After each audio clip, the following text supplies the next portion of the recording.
Hello everybody, welcome back to the channel. So in today's video, we are going to be talking about Barcelona's exits. One of the things that Barcelona is working on right now at this moment is not about signing certain players or any of that nature. Barcelona is fully focused on letting go of players that they don't need. And Barcelona is focused on three different operations, and that revolves around Lenglet, Faye, and Vitor Roque. We are going to be explaining why they are letting go of these three players, why it would make sporting sense, and why financially it could gain Barcelona to strengthen themselves to sign other players. Many have been asking, Kevin, is there any possibility that Barcelona could go for Nico Williams again with a much more convincing offer, and also tell Nico Williams and his agent that they can't fit him in the wage bill? And so once again, we are going to be talking about that because that does align with what Barcelona is currently doing, which is by trying to sell Lenglet, Faye, and Vitor Roque. So let's first start with Lenglet. And so it does say here, according to Mateo Moreto, that Lenglet is the easiest option for Atletico Madrid, who are looking for a left-footed center back. Negotiations between Atletico Madrid and Barcelona began days ago. His salary needs to be balanced. Villarreal know that the player prefers Atletico Madrid and they have given up. Atletico Madrid wants to make sure that they don't miss out on their priorities before finally going for Lenglet. And so like I have said, right, I really do appreciate and really do like what Atletico Madrid is doing. They're really strengthening themselves to really compete for La Liga this season, to go on par with Real Madrid and FC Barcelona. They have signed so many players and important key players, and what they're doing right now under Diego Simeone is rejuvenating, restarting their sporting project, going for the upgrade, because now they have officially signed Normand, who was one of the key center backs for Spain to win the Euro tournament earlier this summer. They have also signed Sorlath, who was one of the best goal scorers in La Liga last season with Girona. I believe that Sorlath ended up in second place in La Liga in terms of goal scoring. So it's going to be a huge attacking boost for Atletico Madrid. And then of course they have Julian Alvarez, a player that is just amazing, right? He did wonders at Manchester City, he did wonders at Argentina, and with him wanting more minutes, wanting more prominence, him going to Atletico Madrid just makes so much sense for all parties. Man City win, Julian Alvarez does win, and Diego Simeone does win. This player is going to perfectly fit under this new sporting project. And so with all that being said, right, now you're going to tell me that Atletico Madrid are going to be signing Lenglet to be partnered up with maybe Robin Lenormand? It's going to be an insane team. And I think that Atletico Madrid will go for it because they want to strengthen themselves in all areas. I hope that Barcelona end up selling the player for around 20 million euros. I know that many of you guys have been saying, Kevin,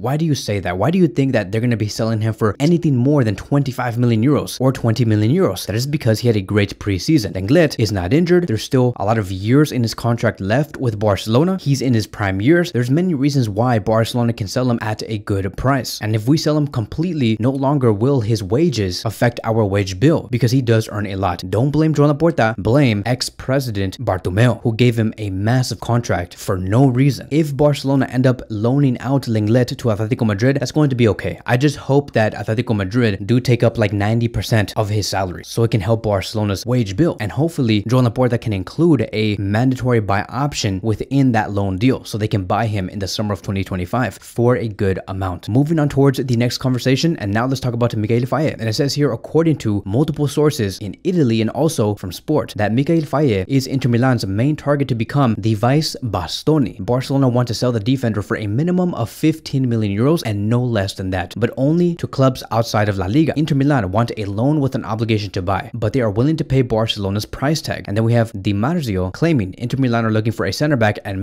Faye is high on the list of players being considered. Now, I just want to really put it out there. I am all for Faye going to a different team. If it does help Barcelona from a financial standpoint, then yes, by all means go for it, because I do think that Barcelona are missing a left winger and they need a left winger badly after what we have seen in the match against Monaco. Selling Faye for 18, 19, 20 million euros is a huge profit for the club, and it would be a great signing for Inter Milan. Inter Milan can for sure upgrade Faye in terms of his defensive qualities, because that is all Inter Milan is. Inter Milan is a team that is known for defending, and I'm sure that many of the center backs, many of the coaches and defensive coaches will teach Faye a few things. But here's the thing, I hope that there is a clause in his contract if Barcelona let him go for a good fee, and that clause should be a buyback option where we can buy him back for 20 to 25 million euros. I have said in the previous video that in case Faye does skyrocket with Inter Milan, we want to be able to have some sort of leverage to bring him back if he just ends up being world class, because you just never know who he could become. And someone like Faye, with his athleticism, with his stamina, agility, his speed, we do need somebody like him, and especially within our defensive line, to be paired with either Araujo or Koundé. He's also a player that can play on the left back position, so he could be a huge asset. But because we are in such a situation, and because we do have options, options, especially with Eric Garcia having continuity, it does make sense overall for Faye to go to a different club. Let's just have leverage in the future. Now I do want to move on towards the big conversation, which is about Vitor Roque. So it does seem like Vitor Roque is just not settled at Barcelona. Barcelona simply just see this player as just not good enough, and at least for now. And because of Pau Victor and his emergence in the preseason, Barcelona is okay with selling Vitor Roque, not on a loan, but selling him to gain some funds. Who knows if Barcelona want to sell him officially and never bring him back? If there is no buyback clause in his contract, then that should tell you everything on how Barcelona viewed Vitor Roque during the training sessions. It says here, according to Mateo Moreto, that Sporting Lisbon are currently in talks with Barcelona regarding a potential move for Vitor Roque, as Barcelona looks to offload several players to balance their squad and finances. The young Brazilian has caught the eye of the Portuguese club. The discussions signal a possible opportunity for Roque to find more playing time and develop further in a new environment. Mateo Moreto continues to state that Sporting Lisbon's intention is to sign Vitor Roque on a permanent deal, and the clubs are considering different formulas for an operation. The Portuguese club have informed Barcelona that they will present an offer, and Barcelona will study its viability. Everton also hold Roque in a high regard and are also considering sending an offer to FC Barcelona. So I'm telling you guys this right now. If Barcelona can sell Vitor Roque for anywhere around 30 million euros, or let's just say worst case scenario, 27 to 28 million euros, that would be fine. There has been some questions about Vitor Roque's true payment and how much Barcelona actually paid for the player. Many have said Vitor Roque cost 61 million euros. Yes, he could have cost 61 million euros, but he did not cost 61 million euros. What he actually cost was 30 million euros. Those other 30 to 31 million euros that amount to 61 million euros are just bonuses that could have been reached if Vitor Roque met certain targets. But Barcelona only spent 30 million euros, which is why if Barcelona sell Vitor Roque in this summer for 30 to 29 to 28 million euros, they would break even and they would really balance the books. So part of the reason why Vitor Roque himself is starting to feel convinced that he should leave the club, it is because of this. And it says here, according to Santiago Valle, that Vitor Roque ended last season deeply affected, questioning his future at Barcelona, confused and disheartened. He turned to his agent, wondering if the club truly did value him. It baffled him why a natural striker like himself was constantly played out of position on the wings. His family shared his confusion, perplexed by the club's apparent indifference. No one from the coaching staff or the sporting department seemed to check in on Roque. They didn't offer him guidance and did not instruct him on what to improve, and didn't seem concerned about his development. Regret has since settled in for Roque. He feels he barely had the opportunity to prove himself with the limited minutes he was given. When he approached Deco, Barcelona sporting director, for clarity, he was told that interference in the coach's decision was impossible. Now Deco has informed him that Pau Victor is ahead of him in the pecking order and that he should consider finding a new path. Roque's preference is to leave Barcelona on a permanent deal, feeling that a fresh start might be the best for him. Meanwhile, his agents are exploring the possibility of a loan move with a purchase option, hoping to secure a situation where he can rediscover his confidence and show his true potential at Barcelona. So it does seem like the agent is basically stating, hey look, I know that you do want to move, we understand, we know that you do need minutes, but let's give Barcelona a second chance in the future. Let's just put you out on a loan move and then maybe bring you back in so you can really make a name for yourself at the biggest club in the world. But Vitor Roque, on his side, he's stating, I don't want to come back to FC Barcelona, I want to go to a different club, I just need a refreshing start. But in the end, it is the same conclusion, right? Both parties want Vitor Roque to leave in this season for sure. And so look, it is very unfortunate to hear that Vitor Roque wants to leave because of sporting reasons. He said that he does not feel comfortable playing on the left wing, but let me tell you, Pau Victor also did not feel comfortable playing on the left wing position, but he made something happen. He knew he had no other choice. He knew that he could not shrug off Lewandowski under Hansi Flick. Flick does prioritize Lewandowski to be starting in the number 9 position, but to Pau Victor, his mentality is like, you know what, the fact that I still have an opportunity to play for FC Barcelona, I'm gonna make the most out of it. I'm not even going to complain. If I play on the left wing, I will find solutions and I will try my very best to bring the most value to this club. And that is why we saw Pau Victor blossom on the left wing, creating assists for Lewandowski, scoring goals, receiving assists from Lewandowski. This is the reason why Hansi Flick wants Pau Victor over Vitor Roque and why Barcelona is okay with letting him go, because Pau Victor simply has more versatility and his technicality is also amazing. And so it does seem like Barcelona will be letting go of these three players, Lenglet, Vitor Roque, and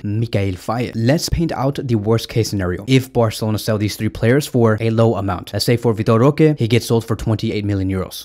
Faye gets sold for 19 million euros. And then we have Lenglet, who gets sold for, worst case scenario, 20 million euros. That would mean Barcelona will incorporate 67 million euros in their accounts by the sale of these three, and at the same time opening up the wage bill by a huge margin. So is there a chance for Barcelona to maybe go for a last minute offer for Nico Williams with more confidence that they can register him? Yes, of course, there is always that chance. People wanted me to speak about what Ernesto Valverde had to say about Nico Williams' situation. And so this is what he stated earlier. I have nothing to say. The market is open. I think Nico looks very good. We have players who are happy to be here, including Nico. I see Nico in good shape and I expect him to stay with us, but I am not the one to definitively say he'll be here. I believe the players I see will be with us, but I don't want to make any guarantees. So it does seem like Ernesto Valverde does not seem like so confident in keeping Nico Williams. I wouldn't read too much into this, but yes, it does spark some questions about whether Nico Williams will actually have continuity at Athletic Club. Could this whole thing about Athletic Club recording Nico Williams, about giving him the number 10, about also coming back from training, just be a tactical move to mess with FC Barcelona, to spark confusion, to maybe push out Joan Laporta and Deco and make them believe that Nico Williams does want to stay at Athletic Club? I mean, I'm pretty sure that Ernesto Valverde learned a few lessons about saying that a player is going to be staying but he ends up leaving. Like for example, back in 2017, Ernesto Valverde did state, Neymar is here with us and we absolutely want him to stay. We hope that he does stay here with us. And then like 2 days later or 3 days later, Neymar ends up leaving to PSG. So I'm sure Ernesto Valverde does not want to experience or make the exact same mistake that he did 8 years ago, because maybe he does see the same thing going on with Nico Williams. So we'll see, only time will tell. So let me know in the comment sections down below, do you believe that Barcelona are moving all of these players out for the sake of Nico Williams' arrival, or are they just selling for the sake of selling and nothing more? And we're just going by what Joan Laporta did state during the match against Monaco, where he did say that with the players that he does have now, he's satisfied. There's no need to include further players. That is it. That is going to be wrapping up today's video. Thank you guys so much for watching, and I will see you guys in the next one.